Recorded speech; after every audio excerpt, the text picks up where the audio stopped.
Voici comment j'ai résolu la question posée par Cosmine hier à propos de faire tourner une sorte un profil pour pouvoir créer une sorte de pattern et utiliser ça pour fabriquer une lampe. On va commencer par créer un sketch avec une ellipse. On va lui donner une largeur de 200 et une largeur de 200 pardon, et enfin une longueur de 200 et une largeur de 100. J'y suis arrivé.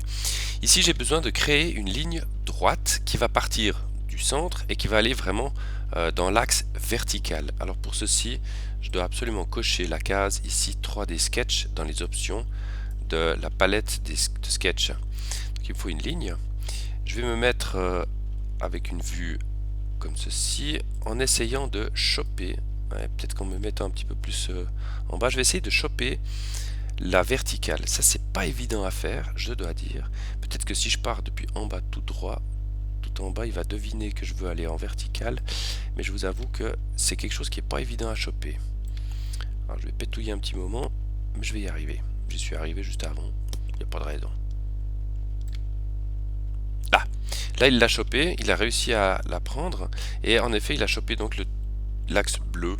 Je vais donner une longueur de 200 à cette lampe en admettant que ça soit par exemple la hauteur que je voudrais qu'elle fasse.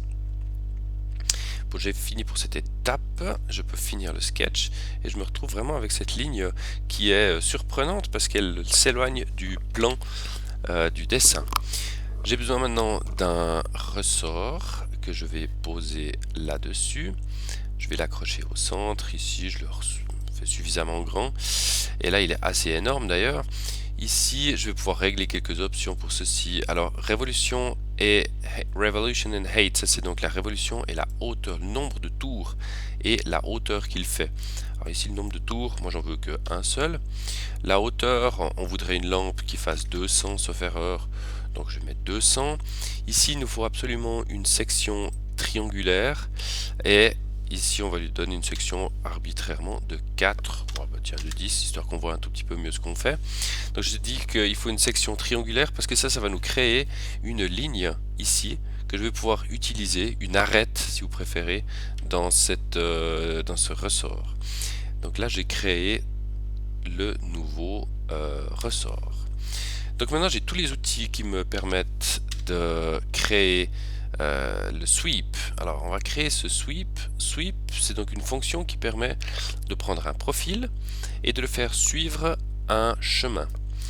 Alors cette palette ici sweep, je vais la régler de cette manière parce que j'ai en effet un path, c'est-à-dire un chemin avec un rail pour guider. C'est-à-dire que le profil va devoir suivre deux informations en même temps, l'un qui sera le chemin et l'autre le rail. Ici on me demande de sélectionner le profil que je veux extruder, c'est celui-ci. Quel est le chemin? C'est la verticale et le guide rail, ça sera cette ligne là.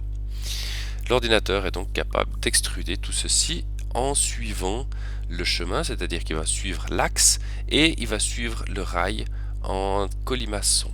Je mets OK. Je vais vite sauver. Ici je vais supprimer ou plutôt masquer la vue de ceci. Voilà, je suis en train de recommencer, enfin je vais plutôt continuer la vidéo parce que Fusion vient de planter. Je vais créer ici les trous dont avait besoin Cosmine. Je vais faire ça sur un offset plane avec un sketch. Il me faut deux trous, ou plutôt je vais d'abord me créer une ligne sur laquelle je vais pouvoir m'appuyer. On va prendre ça comme ça.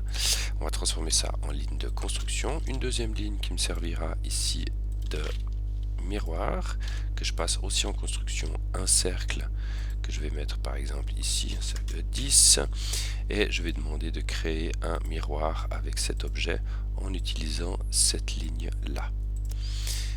Je peux terminer le sketch et je vais extruder ces deux profils, mais pas celui-ci, depuis ici jusque là, et je veux aller, je vais lui demander de faire tout toute la forme. Alors je dois dire c'est pas exactement comme ça. Je pense que Cosmin avait imaginé ces trous, mais disons que c'est comme ça que ça apparaît. Je pense que c'est parce que j'ai une ellipse qui est relativement étroite et du coup peut-être aussi le fait que le ressort monte assez tranquillement finalement. Je pense que si c'est un peu plus raide, on aura peut-être un peu moins ce phénomène. Quoique. Enfin bref, là n'est pas le propos. J'ai fait les trous et maintenant il me reste une dernière étape, c'est couper cette forme avec des rectangles comme l'avait suggéré Daniel.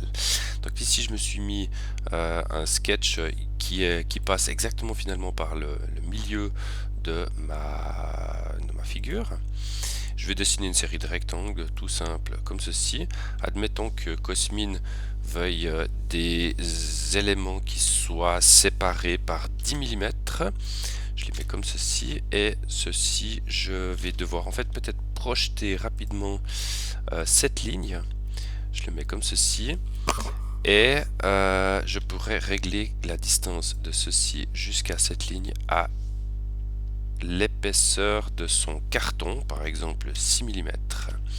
Donc ici j'aurai une première tranche de 6 mm, un trou, et ensuite je vais faire un pattern.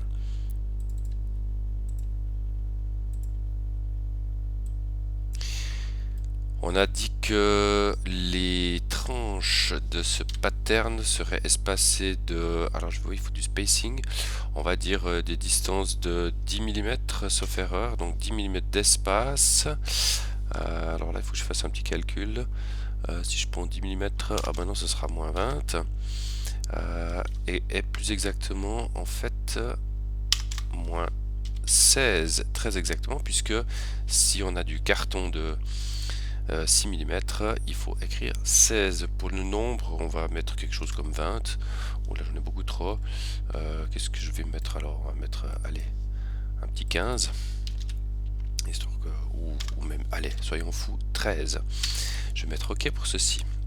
J'ai donc créé ça. Je vais finir le sketch.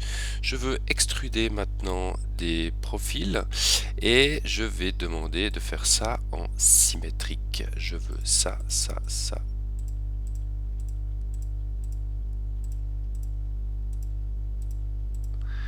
Il faut l'extruder de cette manière.